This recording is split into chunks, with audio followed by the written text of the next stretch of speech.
Hey, good morning. Good morning. It's a great day because Jesus is Lord.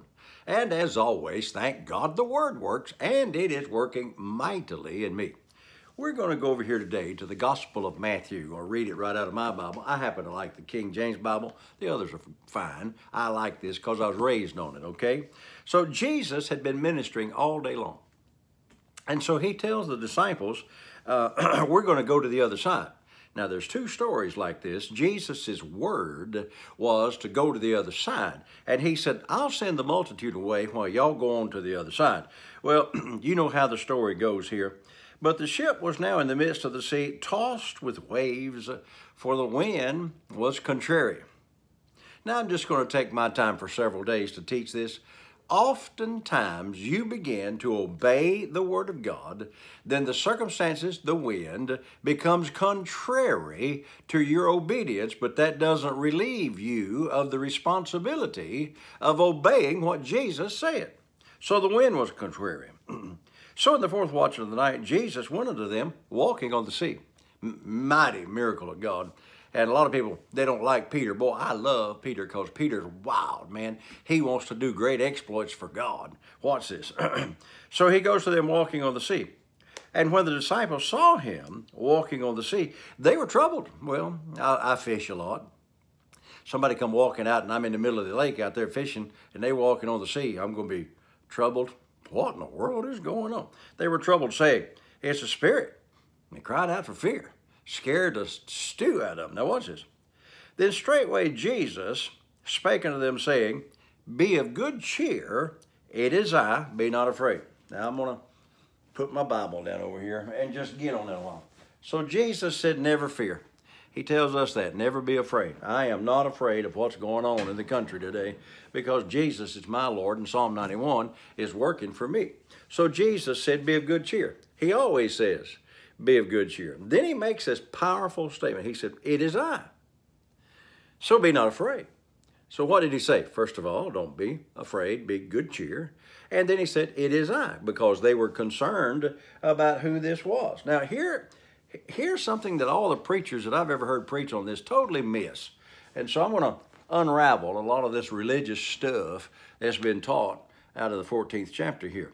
So Jesus said, be of good cheer, it is I, and be not afraid. And Peter answered him and said, Lord, if it be you, bid me to come on the water.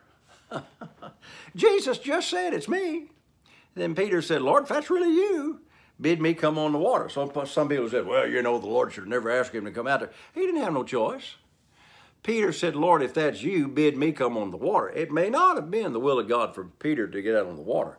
But because he said, Lord, if that's you, bid me come on the water, what's Jesus going to say? It's not me. Stay in that boat. You better not get out here. You're going to sink.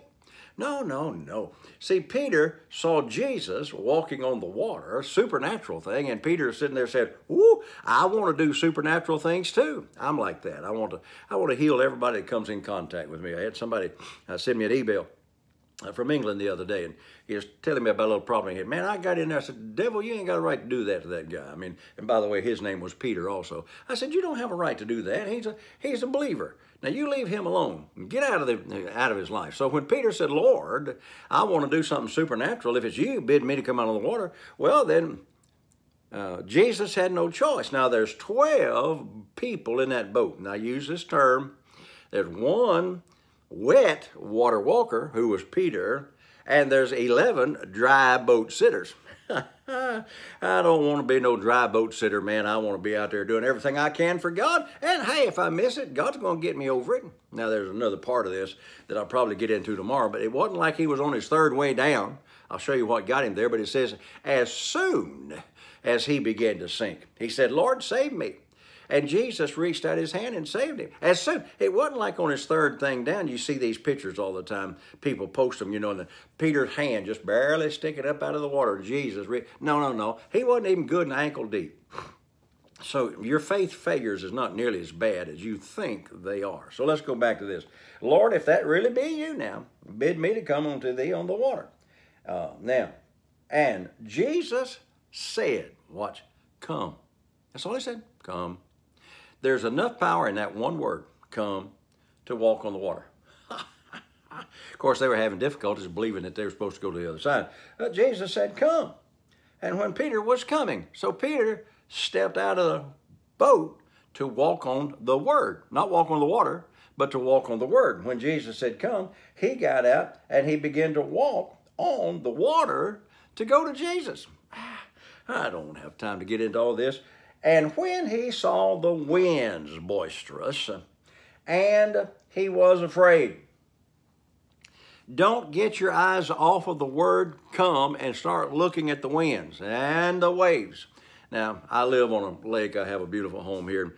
And on a real calm morning, 6, 7 o'clock, Pat and I'll get up and go ride, the PWCs, the Sea-Doos. I don't like to ride when there's a lot of waves and that thing bang, bang, bang, bang. Now, my grandchildren love it. But I choose those mornings when that water's just as smooth as glass. And I still can't walk on it. Somebody said, well, Peter could have walked on the water if it had been smooth. No. I've tried that. I really did back, in my early 20s when I first went into the ministry. I thought, I'm going to walk on the water. I got about knee deep and realized, this is a bad deal, and I'm going back. So I wasn't walking on the Word. Get that. I was trying to walk on what I thought was my faith, and my faith didn't do it. Well, I got to go, saints. Come back to this tomorrow. Have a great day. Don't look at the circumstances. Keep walking on the Word. So until I'm with you tomorrow, saints, remember, hey, Jesus is Lord. Thank God the Word works.